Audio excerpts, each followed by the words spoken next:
ही कहाणी आहे मध्य प्रदेशच्या कुनामध्ये राहणाऱ्या 17 वर्षीय हेमंतची, जो 18 मे 2017 रोजी आपल्या वडिलांकडून पैसे घेऊन सेकंड हँड बाईक खरेदी करण्यासाठी आपल्या मित्रासोबत निघाला होता. मात्र त्यानंतर तो घरी परतलाच नाही. हेमंतच्या वडिलांनी त्याला अनेकदा फोन केला, पण फोन सतत बंदच सांगत होता. त्यानंतर त्यांनी पोलीस स्टेशनमध्ये जाऊन तक्रार दाखल केली. पोलिसांनी तपास सुरू केला आणि पुढील दिवशी एक अनोळखी नंबरवरून हेमंतच्या वडिलांना फोन आला. फोन करणाऱ्याने 50 लाखांची मागणी केली आणि धमकी दिली की जर पैसे दिले नाहीत तर तुमच्या मुलाला तुम्ही पुन्हा कधीच पाहू शकणार नाही. यामुळे हेमंतचे वडील घाबरले आणि त्यांनी लगेच पोलिसांनी तपास सुरू ठेवला. मात्र 2 दिवसांनी पोलिसांना एक फोन आला. फोन करणाऱ्याने सांगितले की पटेल नगर भागातील रेल्वे लाईनजवळ पुलाखाली एक जळालेला मृतदेह सापडला आहे. पोलिसांनी घटनास्थळी जाऊन पाहणी केली, पण त्या मृतदेहाची ओळख पटवताना एक धक्का बसला. तो मृतदेह हेमंतचा नसून त्याच्या मित्र ऋतिकचा होता. त्यामुळे प्रकरण अधिक गंभीर झाले. पोलिसांना समजले की हेमंतच्या अपहरणाच्या मागे काही मोठा मास्टरमाइंड आहे. आता हेमंतचा शोध घेण्यासोबतच ऋतिकच्या मृत्यू मागील कारण शोधणेही गरजेचे झाले. हेमंतचे 4 मित्र आणि गुन्ह्याचा नवीन धागा. तपासादरम्यान पोलिसांना समजले की हेमंत आणि त्याचे 4 मित्र लोकेश, ऋतिक, संस्कार आणि हनी दुबे खूप जवळचे होते. हे सर्वजण एकमेकांना प्रत्येक कामात मदत करत असत. मात्र हेमंतचे वडील अंतरसिंह यांनी पोलिसांना आणखी काही महत्त्वाची माहिती दिली.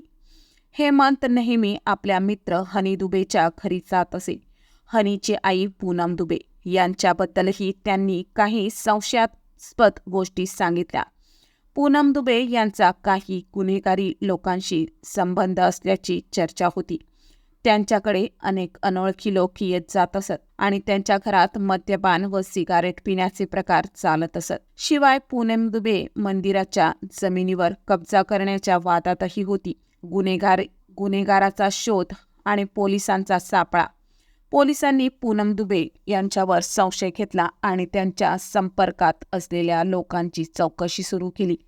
त्याचबरोबर हेमंतच्या मित्रांना बोलावून त्यांच्याकडून माहिती घेण्याचा प्रयत्न केला. मात्र या चौकशीत पोलिसांना फारसे यश आले नाही.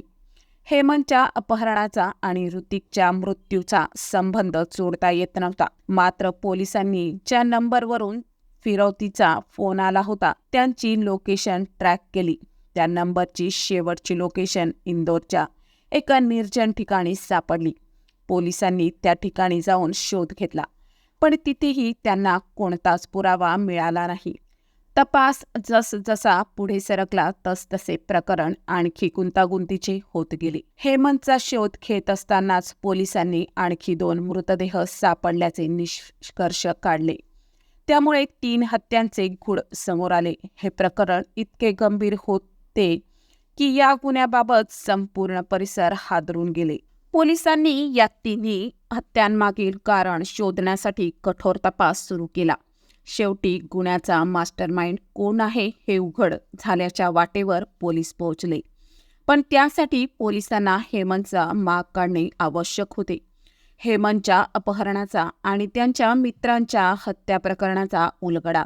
हेमंतचा शोध घेण्याचा तपासादरम्यानचा पोलिसांचा अनेक धक्कादायक माहिती मिळाली. हेमंतचे वडील अंतरसिंह यांनी सांगितले की ते नेहमीच हेमंतला पूनम दुबेच्या घरी जाण्यास मनाई करत असत, पण हेमंत त्यांचे ऐकत नसे आणि तिथे जाऊन बसायचा.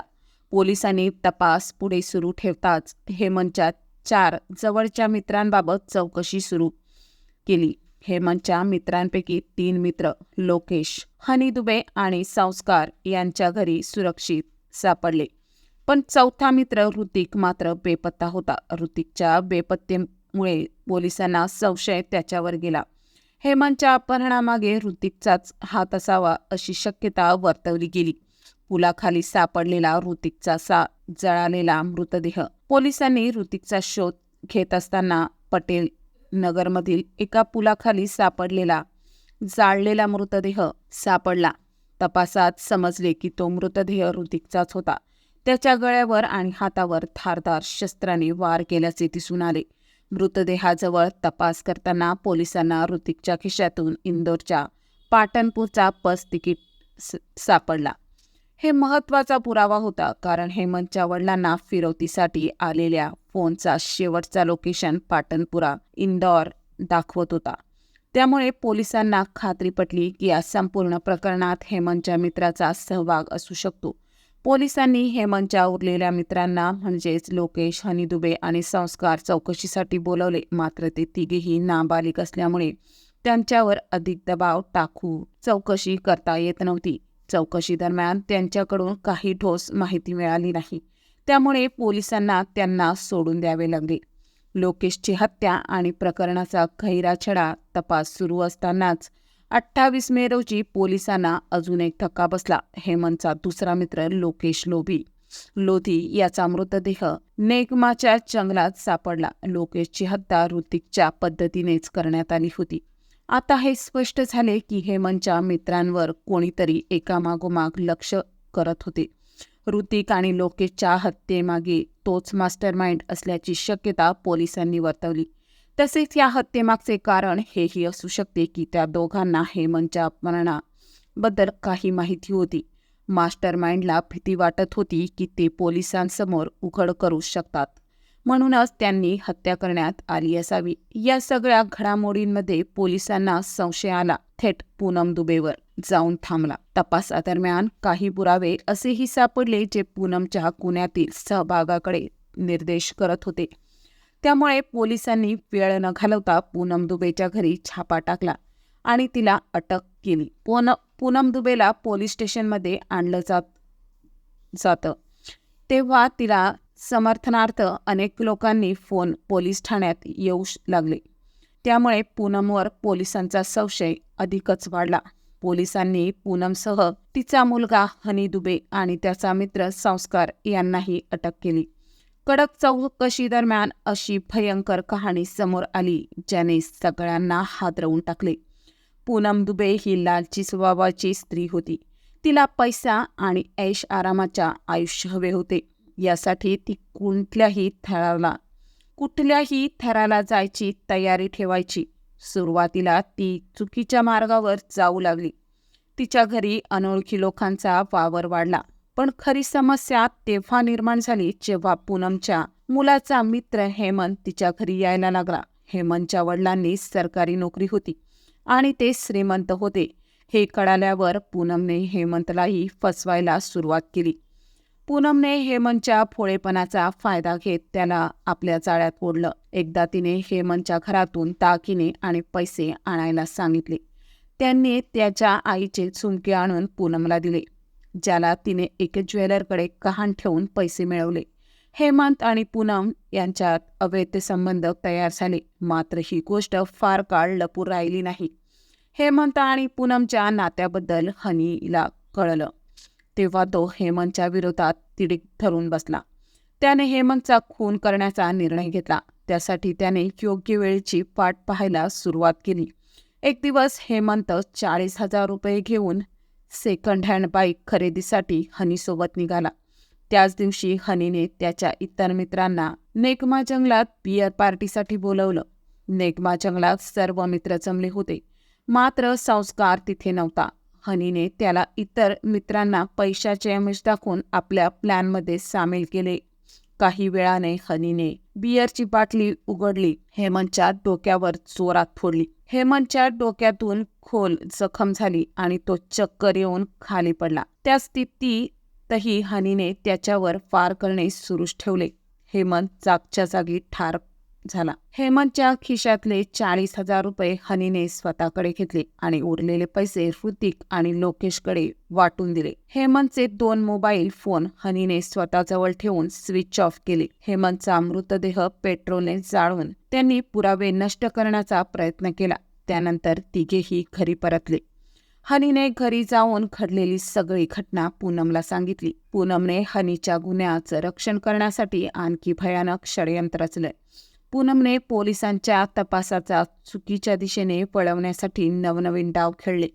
पूनम आणि हनीने तयार केलेल्या या भयानक योजनेने सगळ्यांना हादरवून सोडलं होतं. त्यानंतर पोलिसांनी कशाप्रकारे या प्रकरणाचं निराकरण केलं आणि कोणाकोणाच्या धक्कादायक गोष्टी उघडकीस आल्या हे जाणून घ्यायला पुढील भाग नक्की पहा. पूनम दुबेच्या गुन्ह्याची कहाणी ऐकून कोणीही चक्रावून जाईल. तिच्या गुन्हेगारी कृत्यामुळे संपूर्ण परिसर हादरून गेला होता. पोलिसांनी हेमंतच्या खुनाच्या तपासात पूनम दुबे आणि तिच्या साथीदारांना ताब्यात घेतले.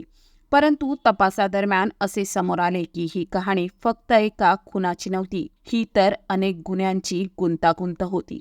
हेमंतच्या मोबाईलवरून पैशांची मागणी. प्रारंभी पूनमने ऋतिकला इंदोरला जाण्यास सांगितले. हेमंतच्या मोबाईलवरून त्याच्या वडिलांना 50 लाख रुपयांची खंडणी मागण्याची योजना तयार केली.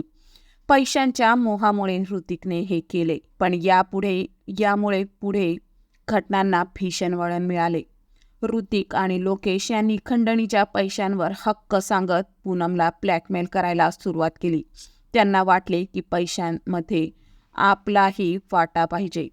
परंतु पूनम आणि तिच्या मुलाने त्यांना संपवण्याचा कट रचला. 25 मे रोजी हनी दुबे आणि त्याचा मित्र संस्कार यांनी लोकेशला पैसे देण्याच्या बहाण्याने नानाखेडी पेट्रोल पंपावर नेले. तिथे पेट्रोल खरेदी केल्यानंतर त्यांनी लोकेशचा खून केला. त्याच्या मृतदेहावर पेट्रोल ओतून त्याला जाळून टाकले.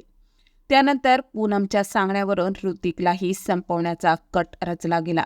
ऋतिकला पैसे देण्याच्या बहाण्याने त्याला पेट्रोल आणायला सांगितले. त्यानंतर हनी दुबे आणि संस्कार यांनी त्याला पटेलनगर पुलिया येथे नेले. तेथे चादरीने गळा खोटून आणि मोठ्या दगडाने डोक्यावर मारून त्याचा खून केला. त्याचा मृतदेहही पेट्रोलने. या घटनांदरम्यान पोलिसांवरही प्रश्नचिन्ह उभे राहिले. हेमंतच्या कुटुंबियांनी आधीच पोलिसांवर निष्काळजीपणाचा आरोप केला होता. आरोपींना आधीच पकडूनही तपास योग्य पद्धतीने झाला नाही. त्यामुळे हे 2 खून घडले. पूनम दुबेने पोलिसांसमोर कबूल केले की जर ती आणि हनी दुबे पकडले गेले नसते तर ते संस्कारलाही संपवणार होते, कारण तोच त्यांच्या गुन्ह्याचा खरा साक्षीदार होता. पोलिसांच्या तपासानंतर हेमंत आणि लोकेशचे मृतदेह सापडले. पूनम दुबे, हनी दुबे आणि संस्कार यांच्या गुन्ह्याच्या पुराव्यांच्या आधारे सेशन कोर्टाने या प्रकरणाला रेरेस्ट ऑफ रिअर मानले. न्यायालयाने दोघांनाही आजीवन कारावासाची शिक्षा सुनावली. यामध्ये एक महत्त्वाची बाब अशी होती की पहिल्यांदाच एका अल्पवयीन आरोपीला हनी दुबे जन्मठेपेची शिक्षा ठोठावण्यात आली. ही कथा ऐकून कोणालाही धक्का बसेल, परंतु अशा घटनांमुळे समाजाला सतर्क करणे गरजेचे आहे. चुकीच्या मार्गाचा परिणाम कसा होतो हे यातून स्पष्ट होते. मित्रांनो, तुम्हाला